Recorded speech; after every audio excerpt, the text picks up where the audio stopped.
How's it going, everybody? It's Master1994 here, and today we're going to take a look at my Holy Paladin PvP build. And then we're going to watch some 2K Plus rated arena gameplay. As always, there is a table of contents in the description below, so if you would like to skip any part of the video, go ahead and take a look at that table of contents, and you should find exactly what you want to see.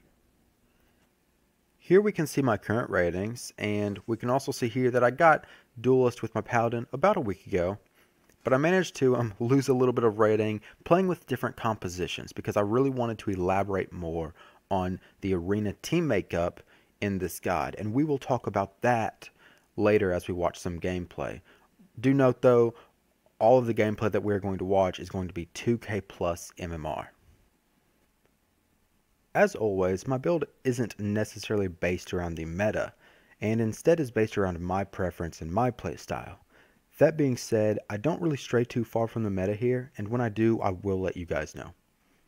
It's important to note that the Holy Paladin excels at cooldowns, whether these are burst healing cooldowns, or cooldowns that reduce or negate damage. But their sustained healing isn't all that impressive, so it's important to note that while we're going through this build. It's also important to note that I'm using Avenging Crusader because some of our other talent choices will have direct relations with Avenging Crusader. Firstly, let's talk about this first tier. I'm using Bestow Faith. It's very efficient and it adds to that sustained healing, which is very important because remember, that's kind of one of the areas that the Holy Paladin is lacking. Crusader's Might has a lot of synergy with Avenging Crusader. However, I think Avenging Crusader is strong enough as is, and I would much rather have Bestowed Faith's sustained healing. Next, I'm using Cavalier for the mobility, and this again has a lot of synergy with Avenging Crusader because it lets us stick to our targets and stay in melee range much more easily. But even when we're not using Avenging Crusader, this helps us get in out of line of sight to avoid CCs or just position much quicker. And this is a very strong talent. I think this is the go-to for me all the time. Unbreakable Spirit's not bad.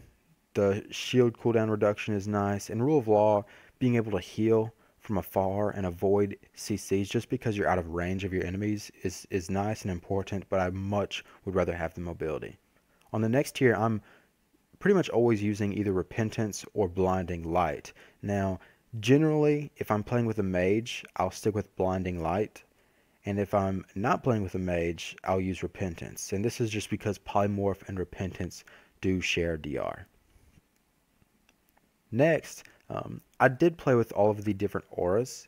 And I really like Mercy because I think it's flavorful and I like this AoE tick healing that it has. But Devotion aura is just absolutely the way to go. Not only is its aura mastery cooldown pretty strong, I mean a 20% damage reduction for 8 seconds is pretty huge, but a lot of the times you find yourself not being within 10 yards of your teammates, so you have a 10% damage reduction most of the time. And this is important because sometimes you are the kill target and you have a lot of abilities that, you know, help your teammates out but hurt you in the process, you know, in the forms of Light of the Martyr and your sacrifice. So devotion aura really helps here.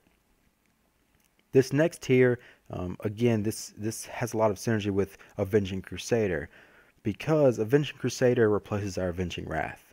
So other than Holy Avenger, our only burst healing cooldown that we can catch up heals with requires us to be in melee range, which doesn't always work. So I'm using Holy Avenger, which really buffs our Holy Shock, gives us more haste. It's kind of it's kind of an Avenging Wrath replacement since we're using Avenging Crusader. And even if we weren't using Avenging Crusader, it's just such a strong ability here, and I think it's definitely the strongest one and the best choice overall. Next, we're using Avenging Crusader. Obviously, I really like this ability. It's very flavorful, and really it's the reason I started picking up the Holy Paladin at all. I like being able to, you know, the melee attacks are healing. It's very nice it's almost has that discipline feel again, right? Except it's melee range. And it is the meta, but Sanctified Wrath isn't bad at all. more Holy Shock buffs, um, just a better Avenging Wrath in general. It can be pretty strong, but I did not want to pass up Avenging Crusader. Lastly, I'm using Divine Purpose. Now, a lot of people don't like the RNG, but I think this is the best talent choice here for arenas. And sometimes, the stars align, you get multiple procs in a row, and you don't even have to use cooldowns to top someone off sometimes. And that's just kind of the joy of Divine Purpose, I think. For our PvP talents, as most healers should, I'm using the Gladiator's Medallion, and this is really strong for the Holy Paladin because we have so many CC breaks already. Adding another one is just awesome. These next two have a lot of synergy together. Blessed Hands, which obviously gives us a charge of freedom and protection, but most importantly, it gives us a second charge of sacrifice, and we're using Ultimate Sacrifice. And we all know, I'm sure, what Ultimate Sacrifice does by now. It basically reduces all the damage the target takes and places it on yourself as a dot. And do note that this shares the characteristics of all other dots in that if you get CC'd, such as maybe Polymorph removes dots. So if you get this dot effect on you and get polymorphed, well, you just completely negated all of that damage by being CC'd, which is pretty cool and just kind of a cool thing to note. But this, this is going to be your death prevention. Someone's dying, immediately Ultimate Sacrifice. It doesn't matter if they're at 1% or 20% or 100%. They're not taking any damage, and it's going to you instead. And it really allows you to split the damage, and it really allows you to control the game. Divine Favor, this is where I may be straying from the meta a little bit. The meta right now seems to be Light's Grace. Holy Light, it makes your Holy Light so much stronger, and it gives you that stacking debuff, which is also, by the way, a Dispel protection because all of these stacks can be dispelled. But I really like Divine Favor. I like being able to free cast. It makes your next Holy Light or Flash of Light much more efficient and much more effective. And I really liked this. Light's Grace didn't really play with my playstyle right now.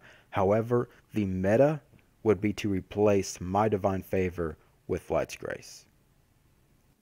So now let's briefly talk about our stat prioritization. Now, obviously, Intellect is our primary stat and our most important stat.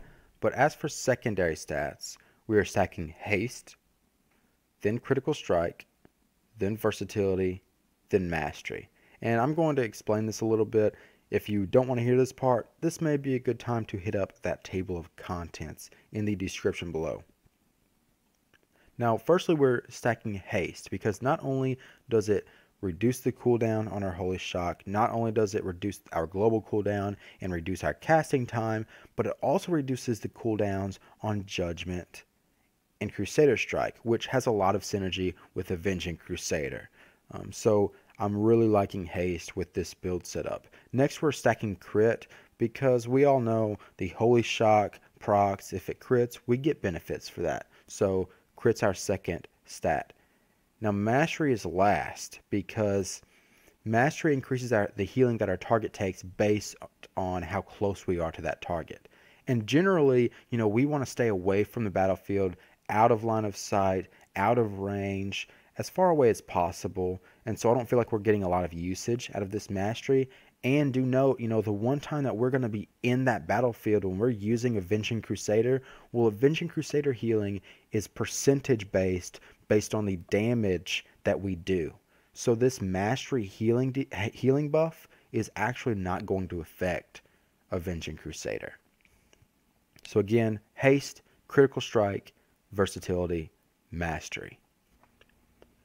As far as Azerite traits go, generally we're using Azerite traits that increase our stats, those proc-based Azerite traits, or traits that increase our survivability. Because sometimes we are, like I said, the kill target. There are some that are pretty decent though.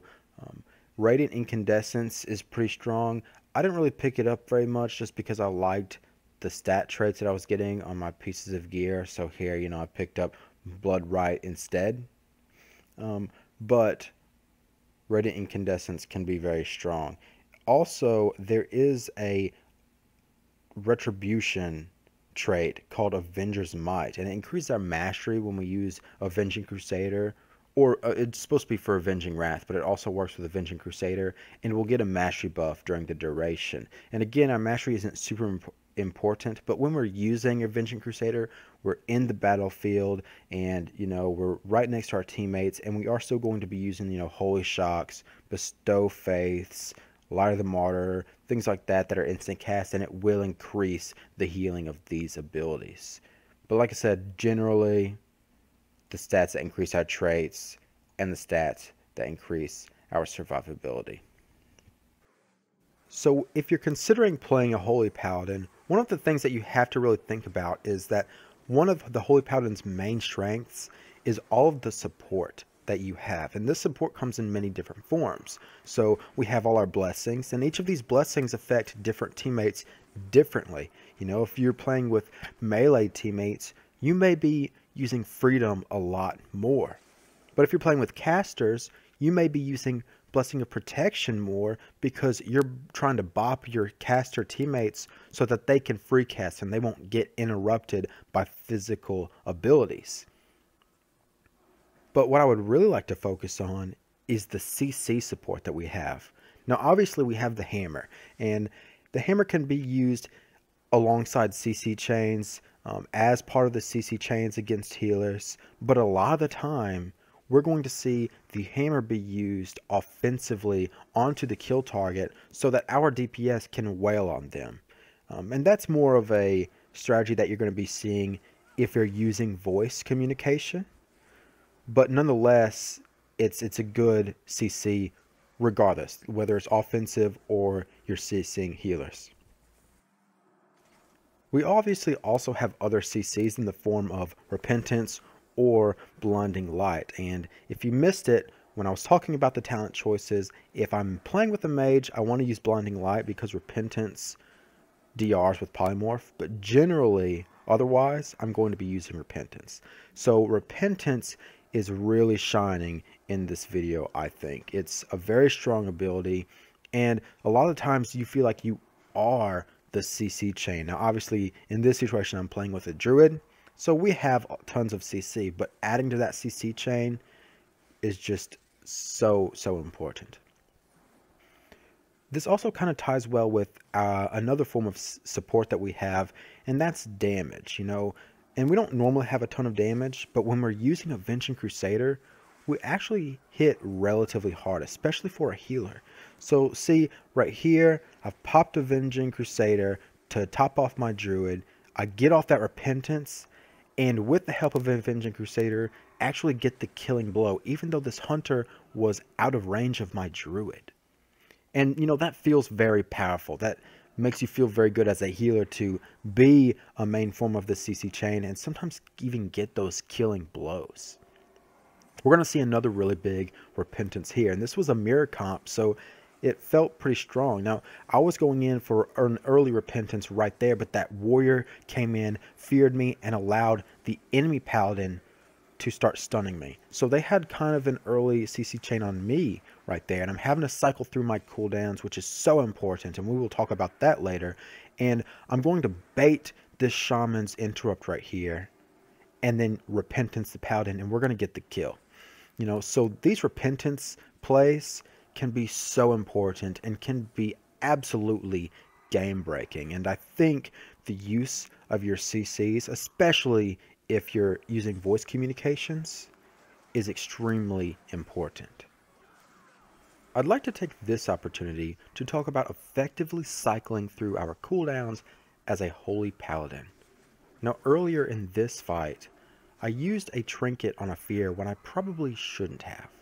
And so I obviously didn't have that trinket, and because of that mistake, I came across two situations that we just saw earlier in this clip where I could have very easily died. And because of that one misuse of my trinket, I could have very easily costed our team the game. So it's very important to talk about effectively cycling through our cooldowns as a Holy Paladin. Now our bubble and our trinket are obviously very important cooldowns, the CC breakers, and bubble can obviously be used defensively, and Sacrifice is very important because that's that death prevention ability for our teammates. So those are our main cooldowns, in my opinion. And then the question kind of becomes, how do we prevent ourselves from using those cooldowns when we don't really need to? And the answer becomes, allow our teammates to use their defensives. And it's kind of ironic talking about this now because the mage just used block, and I'm going to go ahead and bubble this. I got feared, I wanted to break the fear, and I was worried that priest might mass dispel the block. So I did go ahead and use my bubble as well. But generally we would hope that our teammates could use their defensives and prevent us from having to use some of our important cooldowns. And this is kind of hard to pay attention to sometimes if you're not using voice, which again, I'm not really voicing very often. I don't think I'm voicing in very many of the games that we see here. But it is a good thing to strive for, not stacking your cooldowns with your teammates' defensive cooldowns. You can also very often use other cooldowns as kind of replacements for your major cooldowns. One major example is Blessing of Protection. Now here we have 2 charges of it, so it's not generally as important as maybe our trinket or our bubble, and BOP can be used to break physical crowd controls. A lot of times when I'm using it this way, I'm fighting RMP and I'm going to go ahead and bop that initial burst. I'm going to bop and clear that 6-second kidney. And so that usually allows me to survive the initial burst without even having to use a trinket or my main bubble.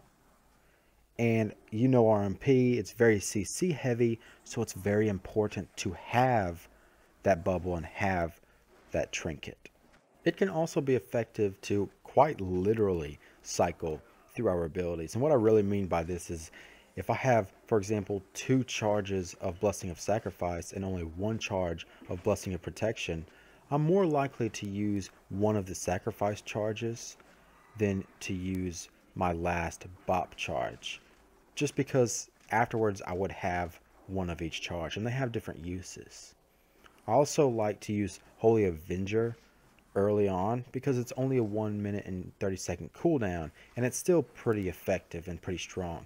So a lot of the times I'll use that as my first burst protection.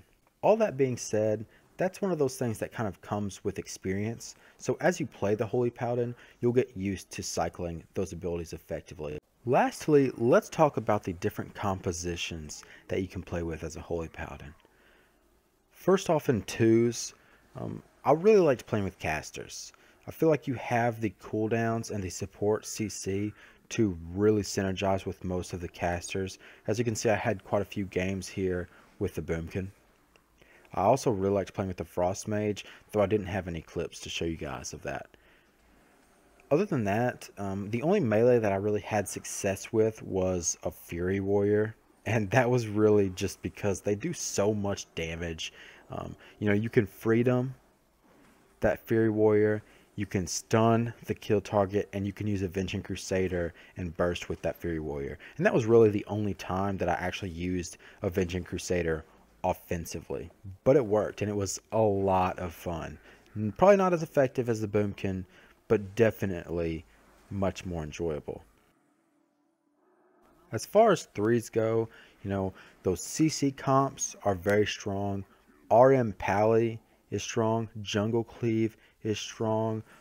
I had a lot of fun with Destro Lock Fire Mage. So those compositions that allow you to add on to the CC chains are very strong. And it is even magnified more just because you have so many cooldowns. You can keep your teammates alive for such a long period of time, and that especially shined with the Destro Lock Fire Mage because eventually you would just CC the healer, and it felt like eventually the Fire Mage and the Destro Lock would one-shot the kill target. They just have so much potential damage.